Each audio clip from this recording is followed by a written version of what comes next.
Very good morning to all my dear friends. मैं हूं प्रशांत मावानी। आप देख रहे हैं curiously education. I hope you all are doing good this morning. दिन की शुरुआत एक पॉजिटिव कोट के साथ करते हैं।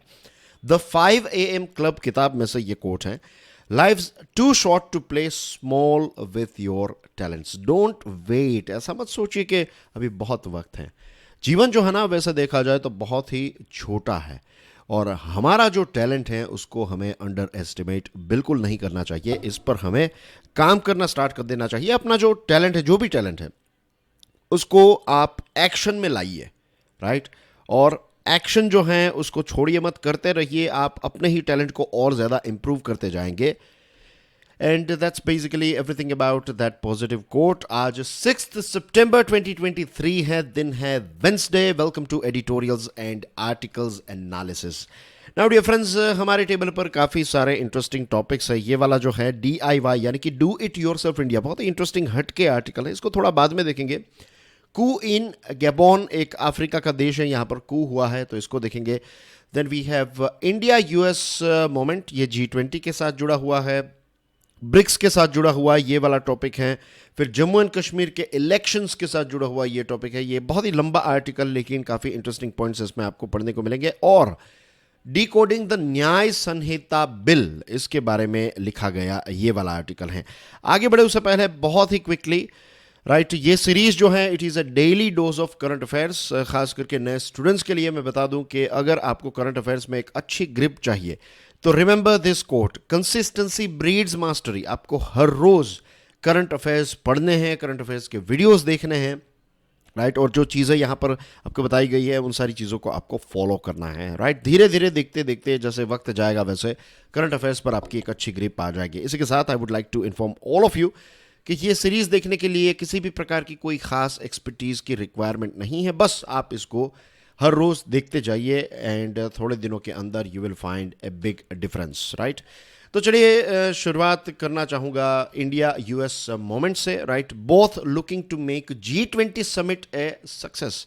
ऑफ कोर्स ये दोनों देश जो है वो G20 समिट को एक सक्सेसफुली एग्जीक्यूट करना चाहेंगे। और ये थोड़ा इजी भी हो जाएगा इनके लिए, क्योंकि शी जिनपिंग और पुतिन जो हैं, ये G20 की जो समिट है न्यू दिल्ली में हमारे देश भारत में, इस समिट को अटेंड नहीं करेंगे, right.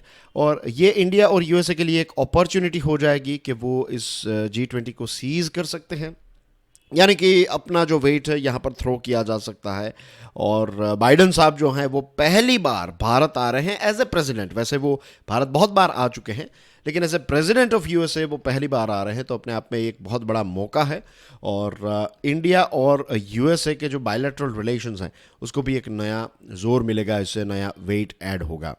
Despite President Xi absence, India wants to focus on country's positions on key issues, not their representation levels. Bharat ने यहाँ पर काफ़ी एक बैलेंस जो है वो डिस्प्ले किया है, राइट। कि भले ही शी जिनपिंग नहीं आ रहे हैं, भारत ने क्या कहा, एज ए G20 एक जो बहुत ही इंपॉर्टेंट ग्रुप है, अब इस ग्रुप में चाइना भी है, रशिया भी है। इसका मतलब ये नहीं है कि इन दोनों को निकाल कर फिर आप अलग से एक ग्रुप बनाएं, इसका कोई फायदा नहीं होगा, राइट। आपको इन दोनों को भी साथ में रखकर चलना ही पड़ेगा, राइट। और भारत जो है उसके बारे में हमने ये बात समझी है कि भारत ने USA के साथ अपने रिलेशंस जो हैं उसको और ज़्यादा मजबूत किए हैं, राइट। इसको और ज़्यादा इम्प्रूव किया है, लेकिन भारत ने अपनी स्ट्रेटेजिक ऑटोनोमी, इसका त्याग नहीं किया है। जानते हैं स्ट्रेटेजिक ऑटोनोमी का मतलब क्या होता है? कि हम जो हैं वो रशिया के साथ भी डील करेंगे, हम रशिया के साथ भी रिलेशंस रखेंगे, हम USA के साथ रिलेशंस रखेंगे, हम इज़राइल के साथ भी अच्छे रिलेशंस हैं, तो सऊदी और ईरान के साथ भी अच्छे रिलेशंस रखेंगे, राइट। हमारे रिलेशंस जापान के साथ भी अच्छे रहेंगे, साउथ कोरिया के साथ भी। तो डिपेंड्स क्या सिचुएशन है। इनफैक्ट अगर यूक्रेन की बात आती है तो यूक्रेन के साथ भी हमें रिलेशंस बिगाड़ने नहीं हैं, हमें तो यूक्रेन के साथ भी अच्छे रिलेशंस चाहिए। तो भारत जो है इंटरनेशनल या फिर जियोपॉलिटिक्स जो होता है उसमें एक चीज़ आप समझ लीजिए दोस्तों, this is very very important. ये फंडामेंटल आपको पता चल गया ना, दिस इज़ द बेस मैं कहूँगा, बेस ऑफ डिप्लोमेसी। दुनिया के अलग अलग देश, जितने भी देश हैं, सभी देश जो हैं, जब डिप्लोमेसी की बात आती है तो उनका नंबर वन प्रिंसिपल जो होता है वो ये होता है कि हमारे देश का जो इंटरेस्ट है, national interest of India for example, ये हमारी टॉप प्रायोरिटी होती है। जो भी चीज हम करते हैं, चाहे वो रशिया के साथ हो, यूएसए के साथ हो, चाइना के साथ हो, या फिर किसी भी देश के साथ क्यों ना हो, रिमेंबर दिस, डिप्लोमेसी का बेस होता है हमारी नेशनल प्रायोरिटी, हमारे देश का इंटरेस्ट। सारे रिलेशन, सारी चीजें इसी बेस पर ही क्रिएट किए जाते हैं। और सिर्फ ये हमारे देश की बात नहीं है, दुनिया के सारे देश जो हैं वो यही चीज करते हैं, राइट। तो अब ये एक चीज आपको समझ में आ गई कि भारत जो है वो स्ट्रेटेजिक ऑटोनॉमी, हम यूएसए के साथ रिलेशंस डेवलप कर रहे हैं, उसका मतलब ये नहीं है कि हम यूएसए की टीम में चले गए। हाँ, कुछ जगहों पर आपको लगेगा कि भारत यूएसए की टीम में है, लेकिन कुछ जगहों पर आपको ऐसा भी लगेगा कि भारत जो है वो किसी भी टीम में नहीं है। क्योंकि जब ब्रिक्स की मीटिंग हुई, और आज ब्रिक्स के बारे में भी हम बात करने वाले हैं, और आज की जो ब्रिक्स की डिस्कशन आप सुनेंगे तब आपको स्ट्रेटेजिक ऑटोनॉमी के बारे में और अच्छी तरीके से समझ में आ जाएगा। एक एग्जांपल ही आपको वहां पर मिल जाएगा। नाउ स्ट्रेटेजिक ऑटोनॉमी को मैं साइड में रखता हूं, फिर से ये लाइन को पढ़ लेते हैं। Despite president Xi's absence, India wants the focus on countries' positions on key issues, not their representation level. इसका मतलब यह है कि भारत चाहता है कि जो मेन इश्यूज है ना, उस पर फोकस किया जाएगा, रिप्रेजेंटेशन लेवल पर नहीं कि प्रेसिडेंट आ रहे हैं नहीं आ रहे हैं, it doesn't matter. Main thing is कि वो देश जो है, फॉर एग्जांपल चाइना जो है, वो बड़े बड़े जो इश्यूज हैं, ग्लोबल इश्यूज जो G20 फेस कर रहा है, तो इन इश्यूज पर ये देश की क्या पोजीशन है, that is the most important thing. तो as a leader of G20 Bharat ने यहां पर काफी एक अच्छा स्टैंड लिया है। अभी तक रशिया और यूक्रेन के कॉन्फ्लिक्ट को लेकर भारत को एक बहुत ही डिप्लोमेटिक टाइट रोप पर चलना पड़ा। रशिया के साथ भी रिलेशंस मेंटेन करने हैं और इसी के साथ यूएसए के साथ भी मेंटेन करता हुआ भारत जो है वो आगे बढ़ा है। अब देखिए, this itself is a success of our diplomacy कि दोनों के साथ अच्छे रिलेशंस लेकर हम चल रहे हैं। India has managed to maintain strong ties with the US despite differences on Ukraine. China जो है अब कोऑपरेट करने के लिए तो तैयार हैं, लेकिन अलाइन नहीं होगा। अलाइन का मतलब यह है कि जो यूएसए कहेगा वो चीज़ चाइना बिल्कुल नहीं करेगा, जो वेस्टर्न वर्ल्ड कहेगा वो चीज़ चाइना जो है वो बिल्कुल नहीं करेंगे, लेकिन कुछ चीज़ों पर चाइना जो है वो कोऑपरेट करने के लिए तैयार हैं। जो लीडर्स डिक्लेरेशन होता है G20 का, उसमें हमेशा इस प्रकार के इश्यूज हमें देखने को मिलते रहते हैं, क्योंकि जैसा आई टोल्ड यू कि G20 में चाइना, रशिया, यूएसए और दूसरे ऐसे देश हैं जो आपस में राइवल्स हैं। तो फिर जो लीडर्स डिक्लेरेशन या फिर समिट के बाद जो भी, फॉर एग्जांपल दिल्ली डिक्लेरेशन जो आएगा, तो उसमें बहुत सारी चीज़ें जो हैं उसको बहुत ही नाप तोल कर बोला जाएगा, लिखा जाएगा, क्योंकि चाइना कुछ कहेगा उस पर्टिकुलर चीज़ के बारे में तो यूएसए का कोई और स्टैंड होगा। तो इस प्रकार के डिस्ट्रप्शंस जो हैं वो हर साल देखने को मिलता है। डिस्ट्रप्शंस या फिर आप कह सकते हैं कि इस प्रकार के चैलेंजेस जो है वो हर साल देखने को मिलता है, लेकिन उसके बावजूद भी G20 जो है वो सो फार रीजनेबली अच्छा परफॉर्म कर पाया है, राइट। सो यस, इंडिया और चाइना जो पार्डन इंडिया और यूएसए जो है वो दोनों ये G20 की जो समिट है तो उसमें मैक्सिमम अपना वेट थ्रो करेंगे और एक मोमेंट क्रिएट करने की कोशिश जो है वो डेफिनेटली करेंगे। अब दोस्तों, इसके बारे में बात हुई है तो मैं सोच रहा था कि ब्रिक्स के ऊपर भी डिस्कशन कर लेते हैं, राइट। तो क्या होगा कि ये चीज़ें जो है वो हम अच्छी तरीके से रिलेट कर पाएंगे। The implications of the expansion of BRICS, पीछे आप देख रहे हैं BRICS, राइट। बहुत ही बेसिक चीज़ बता रहा हूँ, आई बिलीव ये पता होना चाहिए, लेकिन एज यू नो कि नए स्टूडेंट्स भी इस सीरीज के साथ जुड़ रहे हैं। तो ब्रिक्स का फुल फॉर्म होता है Brazil, Russia, India, China and south Africa, ठीक है। तो ये 5 देश बन के, पहला ये ब्रिक था BRIC, फिर इसके बाद S ऐड हुआ, यानी कि साउथ अफ्रीका जो है was the last country to join. अब कुछ नए देश जो हैं वो इसमें ज्वाइंट हो रहे हैं और इस आर्टिकल की टैगलाइन है, apart from reflecting the global multipolar order there is an alignment of global interests as well as considerable economic clout. कि जो ग्लोबल मल्टीपोलर ऑर्डर हैं, इस दुनिया में एक वक्त ऐसा था जब सारी चीज़ें जो थी वो यूएसए के द्वारा कंट्रोल की जाती थी। उसके बाद दो टीम्स बन गई, यूएसए और यूएसएसआर की, तो इसको कहते थे बाईपोलर, बाई यानी कि दो, राइट, बाई पोलर वर्ल्ड। और आज मल्टीपोलर वर्ल्ड हो चुका है।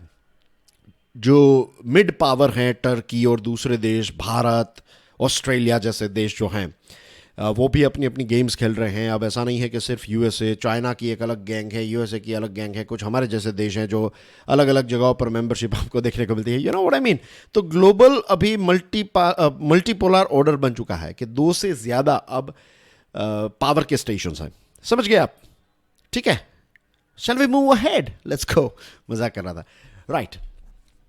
तो 15th ब्रिक्स समिट ने 6 नए मेंबर्स को इनविटेशन भेजा है कि आइए इस ग्रुप को ज्वाइन कीजिए। और नए मेंबर्स जो हैं, ऑब्जर्व कीजिएगा, बहुत ही इंपॉर्टेंट है, राइट। ईरान, सऊदी अरेबिया और यूएई एक समय पर जानी दुश्मन थे, आज ब्रिक्स के मेंबर बन चुके हैं। और ये 3 देश कहाँ के हैं? ये वेस्ट एशिया के हैं, राइट। इजिप्ट और इथियोपिया, ये कहाँ के देश हैं? अफ्रीका। और अर्जेंटीना, दक्षिण अमेरिका का एक दूसरा देश जो है वो इसमें ऐड हुआ है। ब्राज़ील तो है ही, ब्राज़ील के साथ अर्जेंटीना भी। दक्षिण अमेरिका की बात करें, साउथ अमेरिका की बात करें, तो एक बहुत ही इंपॉर्टेंट इकोनॉमी है उस रीजन की, उस खंड की, उस कॉन्टिनेंट की। तो अब 2 देश, साउथ अमेरिका के 2 देश जो हैं वो ब्रिक्स के मेंबर्स बन चुके हैं। एक ऑलरेडी था Brazil and the new one is Argentina. 40 देशों ने अपना इंटरेस्ट दिखाया था कि हम ब्रिक्स को ज्वाइन करना चाहते हैं। 22 देशों ने ऑफिशियल एप्लीकेशन भी रजिस्टर करवाया था, एप्लीकेशन अप्लाई किया था, और 22 ने एप्लीकेशन सबमिट किया था। This is the right word. Now BRICS की मीटिंग जो है वो हर साल होती रहती है, और ऐसा नहीं कि हर साल समिट होती है। समिट या फिर 2 समिट्स के बीच में बहुत सारे मिनिस्टीरियल और एक्सपर्ट लेवल की मीटिंग्स भी होती रहती हैं। ब्रिक्स ने 2 इंपॉर्टेंट इंस्टीट्यूशंस क्रिएट किए। एक है new development bank, this is number 1। पहले इसको ब्रिक्स बैंक कहा जाता था, लेकिन अब इसको न्यू डेवलपमेंट बैंक कहा जाता है। And the second one is contingent reserve arrangement. दोस्तों, कंटीजेंट का मतलब होता है कि जब इमरजेंसी के समय पर, इमरजेंसी वाली सिचुएशन, तो कंटीजेंट कहते हैं। तो कंटीजेंट रिजर्व अरेंजमेंट, तो कहीं पर डिजास्टर आ गया, कहीं पर भी डिजास्टर आया, राइट, तो उसकी मदद करने के लिए पैसे। तो ये 2 बड़े इंस्टीट्यूशंस जो हैं वो ब्रिक्स ने क्रिएट किए। और ये न्यू डेवलपमेंट बैंक जो है, इसने $33 बिलियन इन्वेस्ट किए हैं 96 प्रोजेक्ट्स में। तो ये एक बहुत बड़ा अचीवमेंट है ब्रिक्स का। ब्रिक्स के मेंबर्स जो है, ब्रिक्स की स्थापना ही इसलिए हुई क्योंकि दुनिया जो है वो वेस्टर्न डोमिनेटेड थी, पर्टिकुलरली यूएसए डोमिनेटेड थी। यूएसए ही सारे पॉलिटिक्स और इकोनॉमीज पर राज करता था।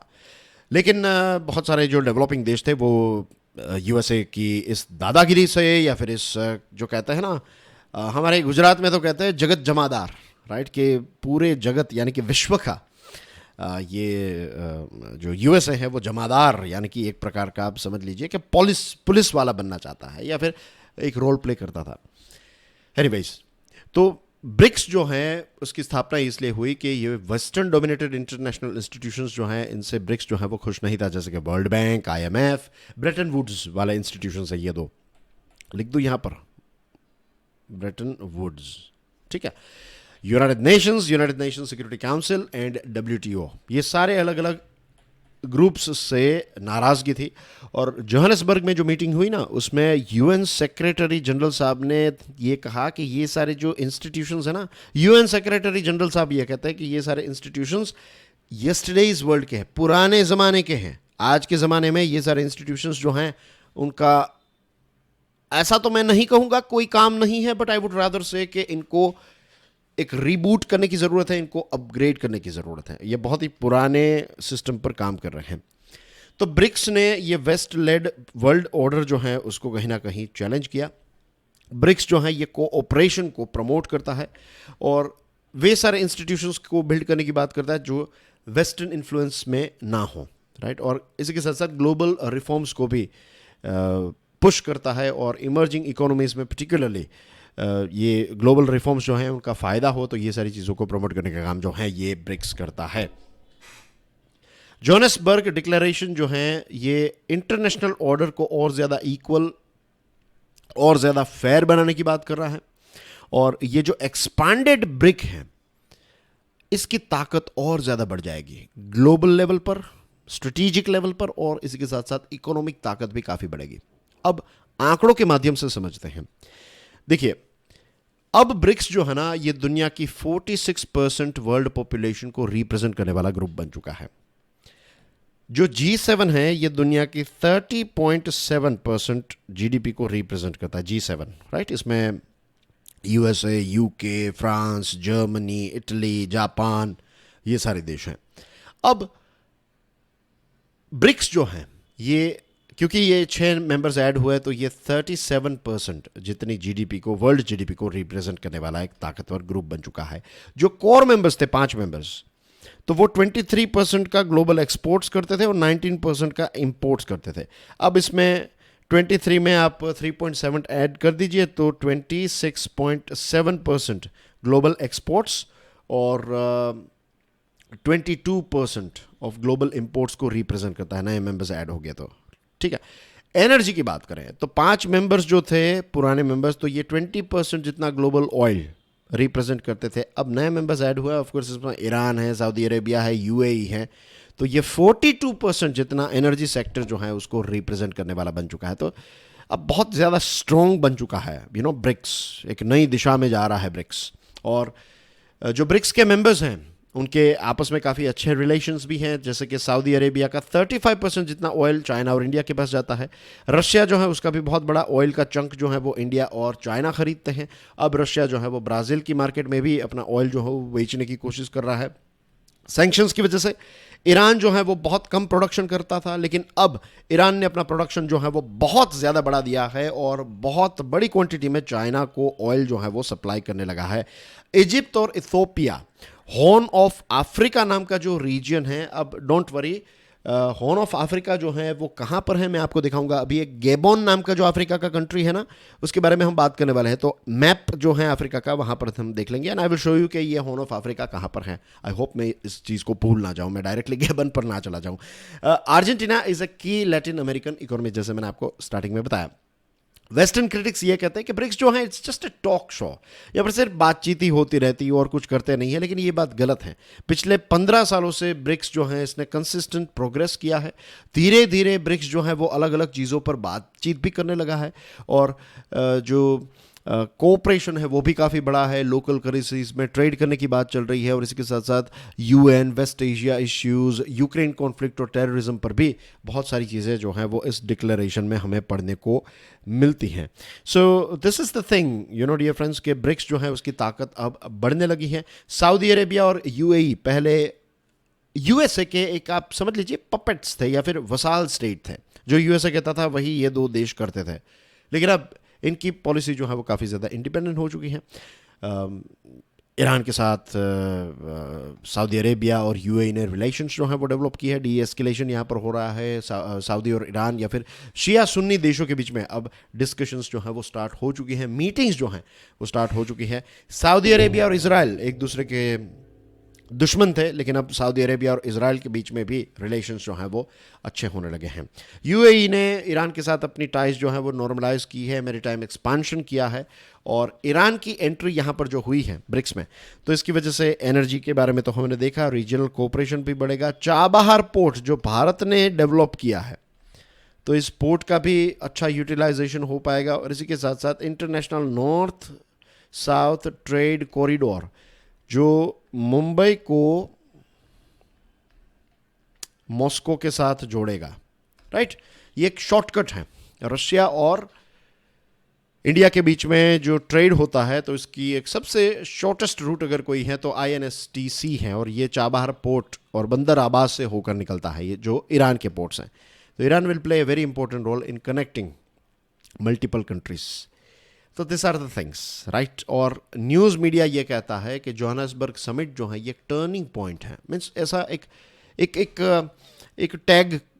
टैगलाइन जो है, या फिर आप कह सकते हैं कि ऐसा एक प्रेडिक्शन किया है कि भाई अब से दुनिया जो है वो चेंज होगी। अब ये एक ऐसी चीज़ है, यहाँ से वेस्टर्न डोमिनेंस जो है वो धीरे धीरे ख़त्म होगा और अब ये सारे देश जो हैं वो उभर कर, जो इमर्जिंग इकोनॉमीज़ हैं, डेवलपिंग देश जो हैं, उनकी ताकत आज से बढ़ने लगेगी। ऐसा एक प्रेडिक्शन किया। अब देखते हैं आगे इसमें क्या होता है। राइट, तो ये दोनों आर्टिकल्स अब हो गए। अब हम बात करते हैं DIY के बारे में। राइट, अब ये वाला नहीं लेना है, उसके बाद हम इसको देखेंगे, क्योंकि फिर ये बहुत बहुत जियोपॉलिटिकल हो जाएगा, बहुत इंटरनेशनल हो जाएगा। Let's talk about this one. थोड़ा एक हल्का फुल्का टॉपिक है लेकिन बहुत ही इंटरेस्टिंग है। राइट, सोचने वाली बात है। मैं आपको एक रियल स्टोरी कहता हूँ। Right, I must say this thing. मेरे जो मामा हैं, right, he is a doctor. और अब मामा जो हैं वो जीवन में काफ़ी सेट हैं, सारी चीज़ें उनके पास हैं। राइट, उनके दोनों बेटे यानी कि मेरे जो कजिन्स हैं वो भी काफ़ी अच्छे डॉक्टर्स हैं। Right, they are also doctors. एक सर्जन है और एक USA पढ़ाई करने के लिए गए हैं। राइट, वो भी डॉक्टर ही हैं। तो अभी रक्षाबंधन का दिन था, तो with my mother I went to my मामाज हाउस। हम एक ही सिटी में रहते हैं। तो ही वॉज टेलिंग मी कि उनका बहुत बड़ा घर है, तो जो बहुत बड़ा पार्किंग है उनका, वहाँ पर मामा ने एक वर्कशॉप बनाया है। और पता है वो क्या करते हैं फ्री टाइम में? वो फर्नीचर बनाते हैं। उन्हें एक ऑर्डर भी दिया है, वो लेदर लेकर आते हैं और फिर वॉलेट, बैग्स, ऐसी चीज़ें बनाते हैं। और अब धीरे धीरे वो जैसे ही स्किल्स बढ़ेगी तो is trying to apply his hands on कि भाई शूज़ बनाए जाए, ये सारी चीज़ें। अब कोई डॉक्टर जब ऐसी चीज़ें बनाते हैं तो हम कहते हैं वाह, कितने टैलेंटेड इंसान हैं, क्या बात है, कितने अच्छे स्किलफुल व्यक्ति है, इज़ इट? लेकिन जो लोग ये काम करते हैं, राइट, जिनका काम ही यही है, उनको हमारे देश में उतना अप्रिशिएशन नहीं मिलता है। समझे आप बात? मीन्स मामा के साथ यही बात हो रही थी। मामा वाज आल्सो टेलिंग मी कि जब मैं ये काम कर रहा था, जब मैं ये एक टेबल बना रहा था, राइट, एक ये जो हम घर में यूज़ करते हैं ना, ऐसा टेबल, छोटा सा टेबल बैठने के लिए, तो जब वो टेबल बना रहे थे उस समय पर उनको पता चला कि ये कितना एक बहुत ही प्रिसीजन वाला काम है। जनरली हम क्या कहते हैं, और मैं थोड़ी अपनी बातें कर रहा हूँ लेकिन आपको बेस्ट एग्जांपल देने की यहाँ पर कोशिश कर रहा हूँ। जब डॉक्टर होते हैं ना, एक सर्जन होते हैं, सर्जरी करते हैं, तो जो प्रिसीजन चाहिए, वो मुन्ना भाई MBBS फिल्म का वो डायलॉग याद होगा कि ये हाथ कभी ऐसा नहीं काँपा नहीं है, और अगर मैं अपनी बेटी का ऑपरेशन करूँगा तो ये काँपने लगेगा, एंड थिंग्स, यू नो। तो मीन्स सर्जरी में भी एक प्रिसीजन चाहिए, वैसे ही ये सारे काम अगर आपको करने हैं तो उसमें भी आपको एक प्रकार का प्रिसीजन चाहिए। आप बैठेंगे ना एक बार, तब आपको पता चलेगा कि हमारा बॉडी भी उतना फ्लेक्सिबल नहीं है उस पोजीशन में इतने लंबे समय तक बैठकर वो काम करना। आप प्लम्बर को देखेंगे, इलेक्ट्रिशियंस को देखेंगे, राइट, तो you will find this thing कि it's not that easy job. और ऊपर से हमारे देश में इनको उतना रिस्पेक्ट भी नहीं मिलता है। मेरे मामा के साथ भी यही बात हो रही थी, and he was telling me the same thing कि भाई जब मैं करने लगा उसके बाद पता चला कि हमारे यहाँ पर तो इन सारे कामों की कोई वैल्यू ही नहीं है। और वैल्यू नहीं है कहीं ना कहीं इसी वजह से जो लोग इस क्षेत्र में काम करते हैं उनको अब पैसे ही नहीं मिल रहे हैं। उनको पता है कि भाई लोग जो हैं वो सबसे सस्ते में चाहते हैं। अगर पानी लीक हो गया, पानी का पाइप जो है वो कहीं से, या फिर नल लीक हो गया, तो लोग क्या करेंगे, सबसे 50 रुपये में अगर चीज़ें सही हो रही है, फिक्स हो रहा है, तो लोग 500 रुपीज़ का नया जो एक नल आता है वो नहीं लगाएंगे, राइट। वो कैसे भी करके फिक्स कर दो, फिर भले ही 6 महीने के बाद। मीन्स इस प्रकार की इन जनरल इस प्रकार का, मीन्स पैसे वालों के घर में जाएंगे ना तो भी आपको इस प्रकार की एक चीज़ जो है वो देखने को मिलेगी। ये कहीं ना कहीं हमारे कल्चर का पार्ट बन चुका है। तो क्योंकि आपको उतने पैसे ही नहीं मिलेंगे इस प्रोफेशन में, उतने ही मीन्स, तो फिर जो काम है ना वो भी उस लेवल का नहीं होता है। और पूरी इंडस्ट्री ही वही हो चुकी है जिसको इंग्लैंड में कहते हैं काउबॉय जॉब। काउबॉय जॉब का मतलब ये होता है कि प्रोफेशनल्स नहीं है, राइट, जैसे जैसे कर दिया चलो ठीक है, मीन्स फिर ब्यूटिफिकेशन पर ध्यान नहीं दिया जाएगा। फिर रिपेयर हो गया नल, चलो निकलो। फिर वो उसमें कोई चीज़, अगर लेट्स से कोई फ्लश हैं जो पुराने, अगर आप देखेंगे जो टॉयलेट के फ्लशेस हुआ करते थे तो वो अलग हैंडल्स हुआ करते थे, तो हम अगर वो बिगड़ गए हैं तो फिर वहाँ पर थोड़ा बहुत टाइल्स को तोड़ा है तो फिर वो रिपेयर नहीं करेंगे, वो ऐसे ही छोड़कर चले जाएंगे। बस फ्लश ऑन ऑफ हो रहा है, चलो काम खत्म हो गया। You know what I mean, right. आपने देखा होगा इस प्रकार की चीज़ें कि ब्यूटिफिकेशन, द रीज़न इसके उतना पैसा ही नहीं है, उतना रिस्पेक्ट भी नहीं है। और जिन जिन देशों में ऐसे कामों के लिए रिस्पेक्ट भी है और पैसे भी हैं, तो वहाँ पर आपको देखने को मिलेगा कि वहाँ के जो दर्जी होते हैं तो वो वर्साचे बन जाते हैं, गुची बन जाते हैं, प्राडा बन जाते हैं, right. So this is the biggest loss. हम इंटरनेशनल ब्रांड्स नहीं क्रिएट कर पाए, बावजूद कि हमारे यहाँ पर बहुत अच्छे लोग हैं, बहुत अच्छे आर्टिसंस हैं, बहुत अच्छे ये वर्कर्स हैं, उसके बावजूद भी ये नहीं हो पाया। ओके, तो स्किल्ड प्लम्बर्स, प्लम्बर नहीं कहते, इसका राइट प्रोनाउंसिएशन जो है दैट इज प्लमर। तो स्किल्ड प्लमर, इलेक्ट्रिशियंस, कारपेंटर्स, इनकी शॉर्टेज है हमारे देश में। जब स्किल्ड की बात करें तो मैं बात कर रहा हूं प्रोफेशनल्स की, राइट। और इसकी शॉर्टेज इसलिए है क्योंकि ये लोग जो हैं अब हमारे देश को छोड़कर यूएई, वेस्ट एशिया या फिर दूसरे देशों में जा रहे हैं, क्योंकि वहां पर यू वोंट बिलीव, इंग्लैंड में अगर कोई प्लम्बर है तो उसके पास जैगुआर हो सकती है। It's a very common thing कि उसके पास कोई एक्सपेंसिव कार हो, क्योंकि वहाँ पर प्लम्बर जो होते हैं, राइट, वो बहुत चार्जेस लेते हैं, राइट। डॉक्टर के जितना ही पैसा प्लम्बर कमाते हैं। आपको शायद ऐसा लगे कि क्या बात कर रहे हो सर, लेकिन this is a fact, right. Plumber जो हैं वो बहुत पैसे, प्लम्बर, इलेक्ट्रीशियंस, कारपेंटर्स बहुत पैसे कमाते हैं वहाँ पर, क्योंकि वहाँ पर काम भी उतना अच्छा होता है उनका, और लेबर की शॉर्टेज है इसकी वजह से। लेकिन हमेशा ऐसा नहीं है कि लेबर की शॉर्टेज और हमारे यहाँ पर इतने सारे लेबर्स हैं तो फिर it's not like that. Means अच्छी क्वालिटी का काम जब होगा तो उसकी प्राइस भी उतनी लोग देने के लिए तैयार होंगे। बट एनीवेज, चलो अब उन सारी डिस्कशन पर हम नहीं जाते हैं। गवर्नमेंट जो है वो ये आर्टिसंस जो हैं उनको ट्रेन करने के लिए 13,000 करोड़ की एक स्कीम लॉन्च करने वाली है, और इस स्कीम को लॉन्च किया जाएगा ऑन विश्वकर्मा जयंती, सितंबर में ही है। और ये जो स्कीम है इसका लक्ष्य ये है कि 6 लाख परिवारों को इससे मदद मिलेगी। इसमें प्रत्येक परिवार को 2 लाख रुपए की सब्सिडाइज्ड लोन दी जाएगी, राइट। ये लोन दी जाएगी सब्सिडाइज्ड, तो इंटरेस्ट जो है वो बहुत ही कम होगा। और इसका जो लक्ष्य है वो यही है कि ये सारे काम जो हैं तो इसकी डिग्निटी को बढ़ाना, और इसके साथ साथ जो वर्कफोर्स हैं तो उसकी स्किल्स को एक नए लेवल पर ले जाना। जैसे मैंने बताया ना कि स्किल्ड लोग जो हैं वो हमारे देश को छोड़कर दूसरे देशों में चले जाते हैं, तो ये ब्रेन ड्रेन भी बहुत ज़्यादा हो रहा है। हमारे यहाँ पर क्या है पता है कि अगर डॉक्टर्स चले जाएंगे, इंजीनियर्स चले जाएंगे, साइंटिस्ट चले जाएंगे तो लोग कहेंगे कि ब्रेन ड्रेन हो रहा है, राइट। लेकिन जब ऐसे स्किल्ड लोग दूसरे देश में चले जाते हैं तो हम कहते हैं, हम इसके बारे में उतना ज़्यादा सोचते ही नहीं है। सी, यहाँ पर भी हमारी वो पता चलता है ना शेड्स हमारी मेंटालिटी के बारे में। हमेशा यही कि अब्दुल कलाम साहब चले गए होते तो क्या होता, लेकिन ऐसे बहुत सारे लोग चले गए हैं जो आज दुनिया के अलग अलग देशों में बुर्ज खलीफा, बुर्ज अल अरब और ऐसी पता नहीं कितनी सारी अच्छी अच्छी खूबसूरत इमारतें, खूबसूरत स्कूल्स, खूबसूरत बेंचेस, राइट, बहुत सारी ऐसी चीज़ें बना रहे हैं, और लाखों करोड़ों रुपए का, अरबों रुपए का बिजनेस जो है वो पूरी दुनिया में हो रहा है बिकॉज ऑफ दिस पीपल। तो ये काम को रिस्पेक्ट भी मिलना चाहिए और इसको और ज़्यादा इम्प्रूव करने की ज़रूरत है। एक और चीज़ है कि सरकार ये स्कीम तो लॉन्च करेगी, लेकिन ऐसा भी हो सकता है कि अच्छी स्किल्स अपग्रेड होने के बाद ये ही सारे लोग जो हैं वो दूसरे देश में चले जाएं। And I won't blame them, मैं उनको ब्लेम नहीं करूँगा। उनको वहाँ पर ज़्यादा पैसे और ज़्यादा इज्जत मिलेगी तो डेफिनेटली वो चले जाएंगे। मैं भी चला जाऊँगा अगर मैं उनकी जगह पर होता तो, ठीक है। तो इसमें कोई ऐसा नहीं कि देशद्रोह किया है। कहीं ना कहीं इस आर्टिकल में ये भी बताया है कि अब वक्त आ चुका है कि हम DIY कल्चर को अडॉप्ट करें। DIY का एडॉप्ट करें। DIY का मतलब होता है डू इट योर सेल्फ। बहुत कम ऐसे लोग होते हैं। मेरा एक दोस्त हैं, राइट, वो DIY वाला ही है। अगर कुछ भी टूट जाता है, छोटी बड़ी चीज़ें हैं, राइट, तो उसको पता चलती हैं, तो फिर वो सारी चीज़ें जो है वो अपने हाथ, ही इज़ ए बैंकर, बहुत ही टैलेंटेड है, लेकिन वो फिर अपने हाथ में चीज़ों को ले लेगा एंड ही विल, उसके पास सारी किट्स भी रहती हैं, सारी चीज़ें। फॉर एग्जांपल मेरे कंप्यूटर में कुछ समय के बाद कि आपका जो PC होता है तो उसमें फ़ैन चलता है, तो उसमें बहुत सारे ऐसे डस्ट पार्टिकल्स आ जाते हैं। तो उसको मैंने बताया कि यार ये ऐसी चीज़ है, तो वो बड़ा सा एक ब्लोवर लेकर आया और उसने पूरा जो CPU खोलकर उसको साफ़ कर दिया फटाफट 2 मिनट के अंदर, और फिर से फिट कर दिया और फिर से सारे प्लग्स जो है लगा दिए। तो अब ऐसे बहुत कम लोग हैं DIY। आई एम श्योर आपके भी कोई ना कोई ऐसे दोस्त होंगे।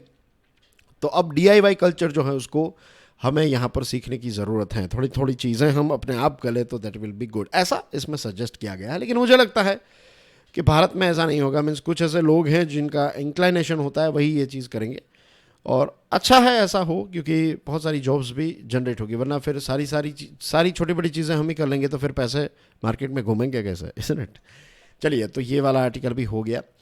अब हम बात करते हैं जम्मू एंड कश्मीर के बारे में। चलो, वैसे इस पर हमने डिस्कशन ऑलरेडी की है, isn't it?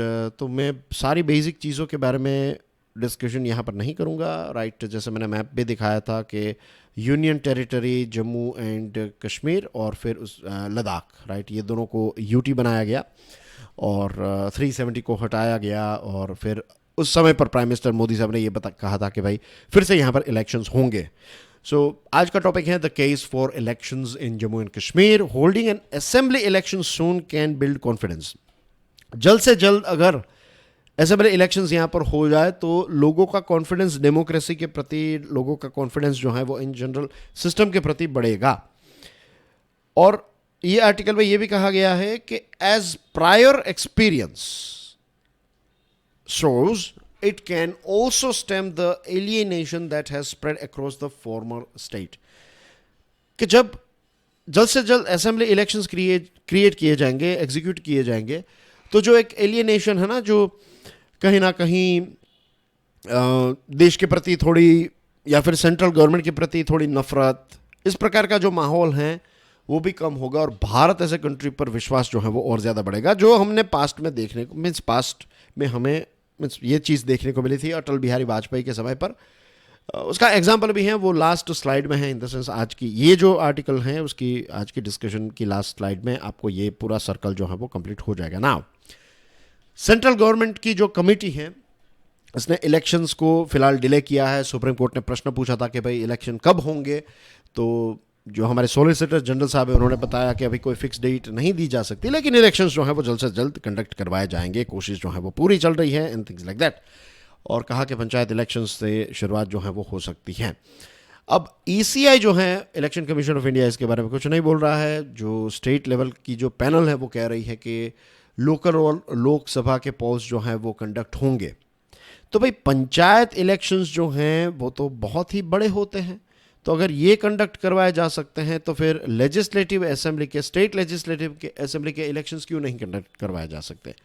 तो ये एक बहुत बड़ा प्रश्न जो है वो अभी पूछा जा रहा है। दूसरी चीज़, मार्च 2023 में फारूक अब्दुल्ला और उनके द्वारा जो एक पूरा डेलीगेशन था, उसने इलेक्शन कमीशन ऑफ इंडिया को ये कहा था कि भाई असेंबली इलेक्शंस की डेट्स जो हैं वो हमें प्रोवाइड कीजिए कि कब होगा, एक फाइनल डेट दे दीजिए।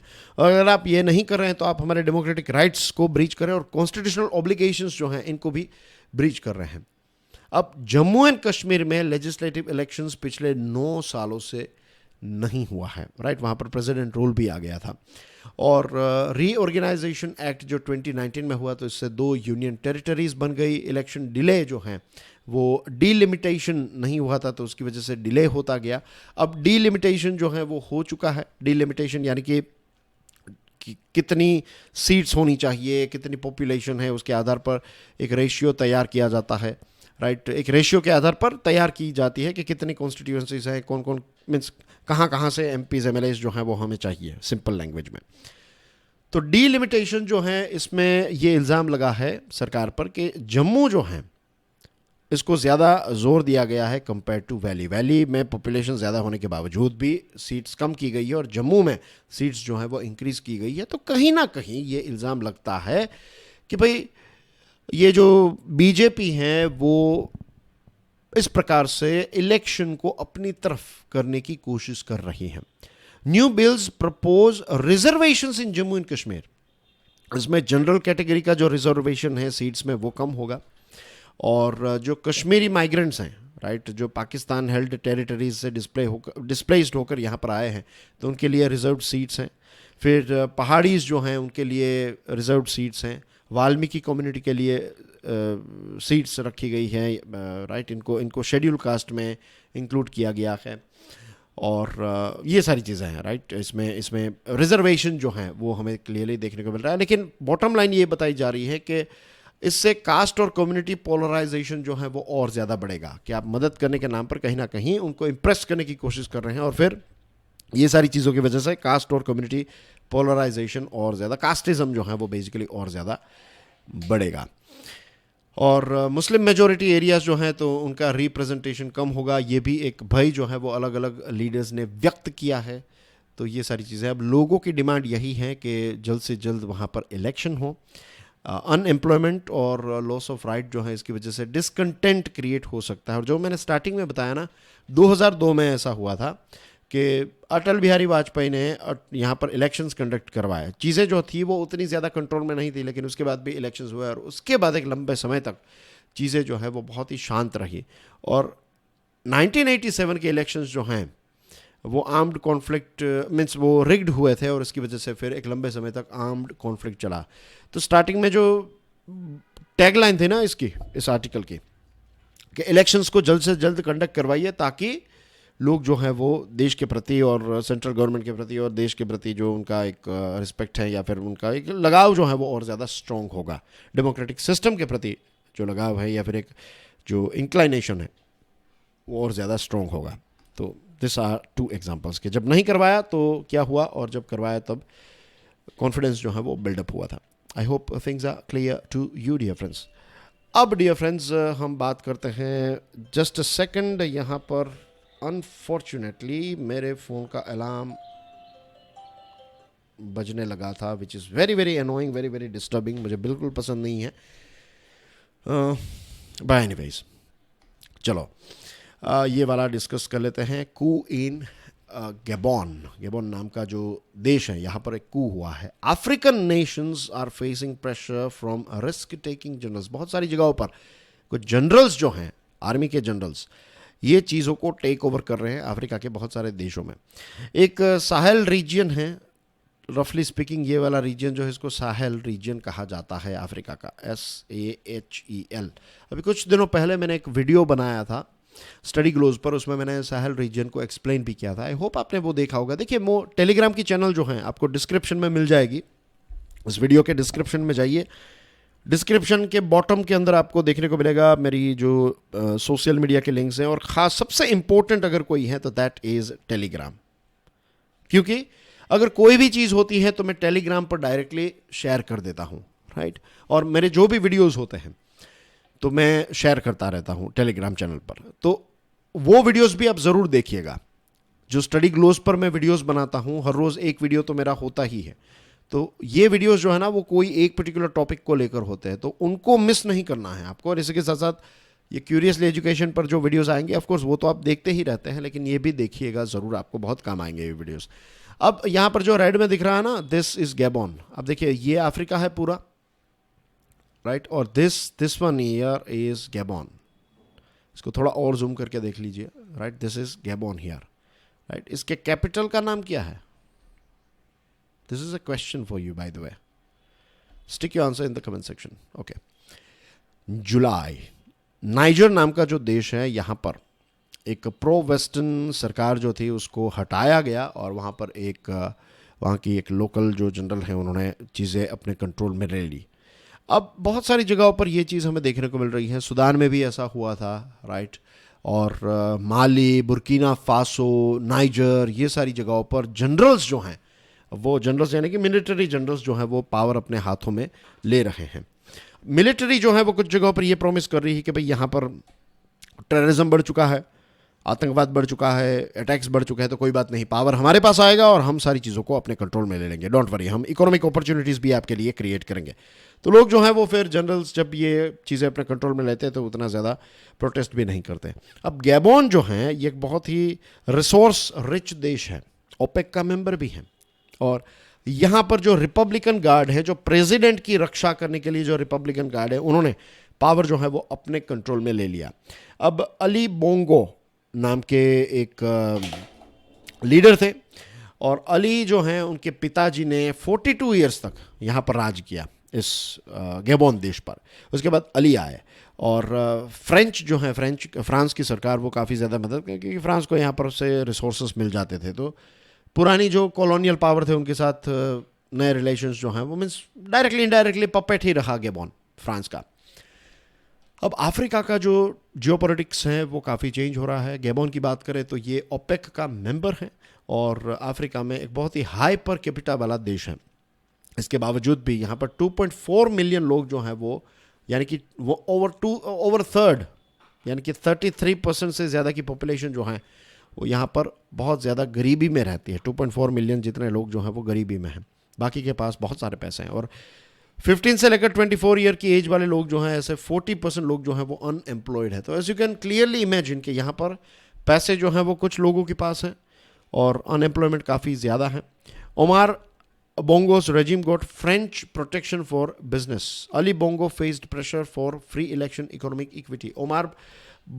ओमार बोंगो जो हैं, ये अली बोंगो के पिताजी, जो इनका 42 ईयर्स तक राज चल रहा था, फिर उनको फ्रेंच का काफ़ी प्रोटेक्शन मिलता था कि बदले में फ्रांस के बिजनेसेस को सरकार का सपोर्ट मिलता था, ये गैबोन की सरकार का। अब अली बोंगो जो हैं तो उनको फ्री इलेक्शंस कंडक्ट करवाने की एक बात की गई, इकोनॉमिक इक्विटी क्रिएट करने की बात की गई, ये सारी चीज़ों में फिर मिलिट्री ने पावर जो है वो अपने कंट्रोल में ले लिया है। अब बहुत सारे ऐसे जनरल्स जैसे हमने देखा कि टेक ओवर कर रहे हैं, और ये सारी चीज़ें जो हैं वो जियोपॉलिटिक्स के पॉइंट ऑफ व्यू से देखा जाए तो सही नहीं है, क्योंकि यहाँ पर बहुत सारे ऐसे देश जैसे कि रशिया का जो वैगनर ग्रुप है वो क्या करता था, वो यही करता था।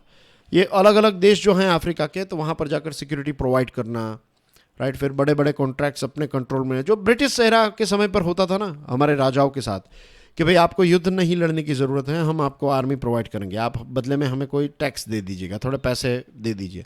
फिर अगर उसको पता चल गया कि भाई ये राजा तो कमज़ोर है, उसके पास अपनी खुद की मिलिट्री नहीं है, फिर ब्रिटिश ईस्ट इंडिया कंपनी ने टेक ओवर कर लिया। सेम थिंग वैगनर ग्रुप जो हैं या फिर चाइना के इस प्रकार के ग्रुप जो है वो यही करते हैं। वो क्या करते हैं कि पहले ये सारी सिक्योरिटी प्रोवाइड करते हैं, फिर उसके बाद सारे कॉन्ट्रैक्ट्स जो हैं, लिथियम निकल रहा है, फ्यूल निकल रहा है, ये सारी चीज़ें, डायमंड निकल रहे हैं, वो खुद लेकर चले जाएंगे, लूट रहे हैं देशों को आज भी इस प्रकार से। This are the things that are going on. और लास्ट में हम बात करेंगे डी कोडिंग द न्याय संहिता बिल। ऑलरेडी 41 मिनट्स तक हमने डिस्कशन कर ली है, अमेजिंग।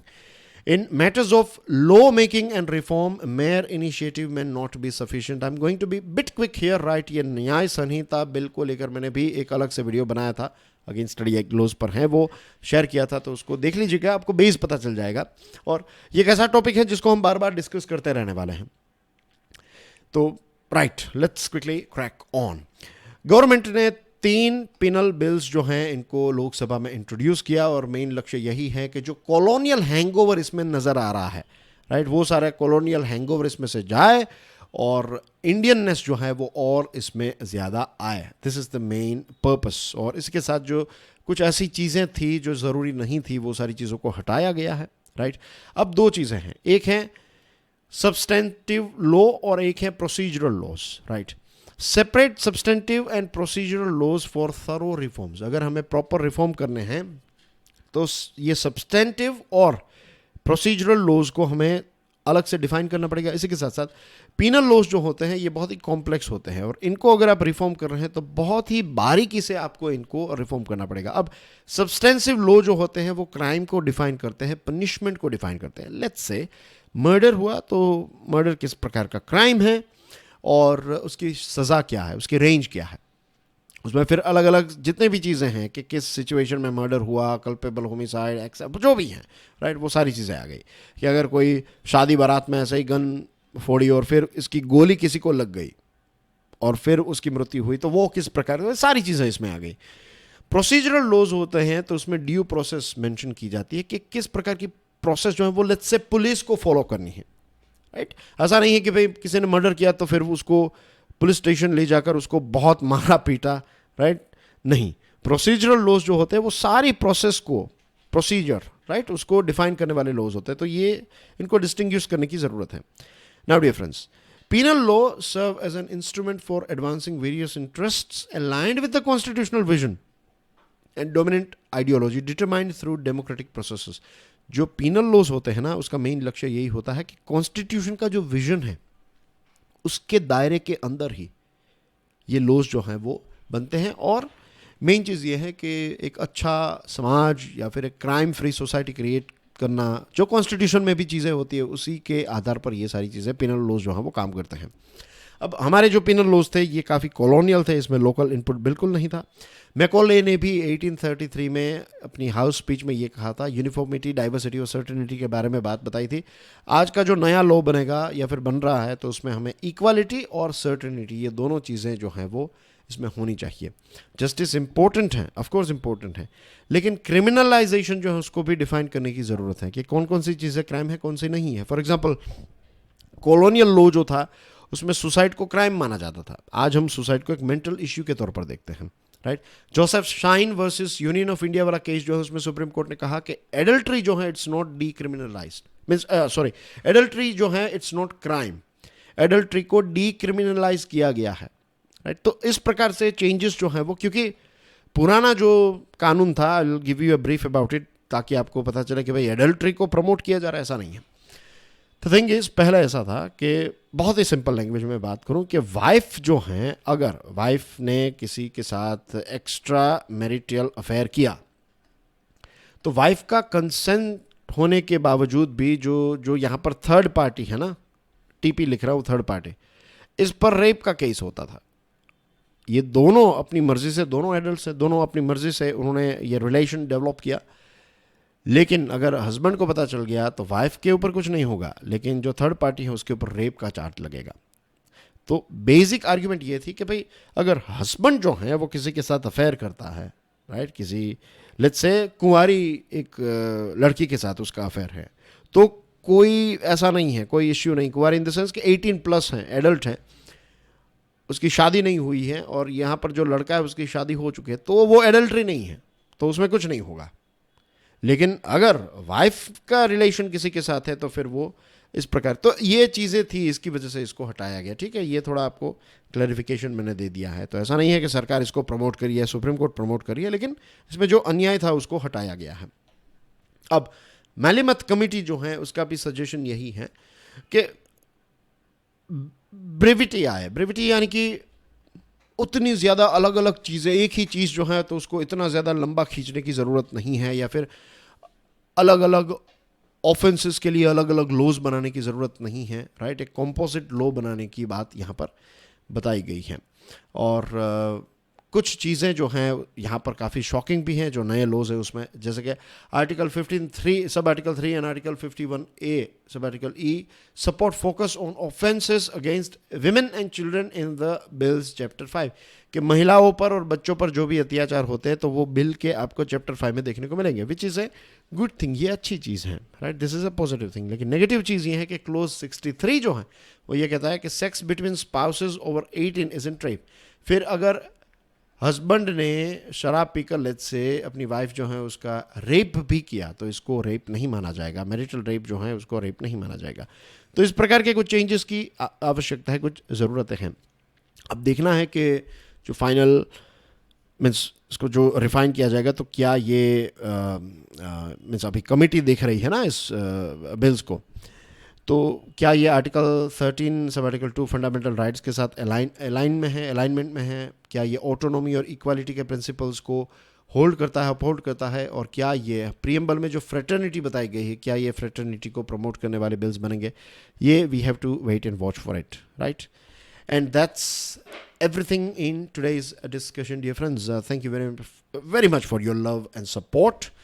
और यहाँ पर एक और चीज़ ऐड करना चाहूँगा, जन्माष्टमी है कल, राइट, और हमारे यहाँ पर व्हेन आई से हमारे यहाँ पर आई मीन टू से सौराष्ट्र या फिर इसको दूसरा जो नाम है काठियावाड़, राइट। तो काठियावाड़ सौराष्ट्र में ये एक अलग लेवल का ही सेलिब्रेशन होता है। हमारे यहाँ पर मेले होते हैं और लोग हैंग आउट करते हैं, बैठते हैं, बातें करते हैं, स्वीट्स खाना, ये सारे नए कपड़े एक्सेट्रा, ये सारी चीज़ें चलती रहती हैं। लोग ताश खेलते बहुत, राइट, मुझे तो आता नहीं है लेकिन लोग बहुत ज़्यादा ताश खेलते हैं, पत्ते, और ये सारी चीज़ें होती हैं। लोग मेले में जाते हैं, खास करके बच्चे, यंगस्टर्स, राइड्स होती हैं, और फिर सेलिब्रेट भी ऑफकोर्स जन्माष्टमी को तो पूरे देश में सेलिब्रेट किया जाता है, लेकिन हमारे यहाँ पर ये 4-5 दिनों का पूरा फेस्टिवल रहता है। तो ये अपने कल्चर की, यहाँ के हमारा जो ये माइक्रो कल्चर है उसकी तो मैं बात कर रहा हूँ, इसी के साथ साथ ये भी एक चीज़ बता रहा हूँ कि हो सकता है हो सकता है, अभी तो मेरा प्लान यही है, कोई दूसरा प्लान नहीं है, लेकिन ऐसा हो सकता है कि आज कौन सी डेट है, 6 है ना, तो 7 का या फिर 8 का या फिर दोनों, it depends right, have to wait and watch. Means ये 2 दिन शायद लेक्चर्स ना आए। अगर कुछ भी अपडेट होगी तो जैसे मैंने आपको बताया कि जो डिस्क्रिप्शन है उसमें टेलीग्राम की चैनल है, टेलीग्राम की चैनल पर मैं अपडेट दे दूंगा, because it's a big thing. और आई एम श्योर अभी आज से ही, अभी कुछ दिनों पहले भी डिस्कशन हुई थी, लेकिन अब दोस्त और रिश्तेदार जो हैं उनके कॉल्स आएंगे और कहेंगे कि भाई आप कभी छुट्टी नहीं होती हैं, ये वो एक्सेट्रा। तो इमोशनल ही ब्लैकमेल होने के पूरे चांसेस हैं और फिर मैं इमोशनल ब्लैकमेल हो भी जाता हूँ यू नो। तो अब देखते हैं कि क्या होता है, जो भी अपडेट होगी मैं बता दूंगा आपको, ठीक है। लेकिन एनीवेज एन्जॉय योर, अगर आपके वहाँ पर भी सेलिब्रेशंस हैं तो enjoy the festival and God bless you all. I will see you soon with some more interesting topics. जय हिंद।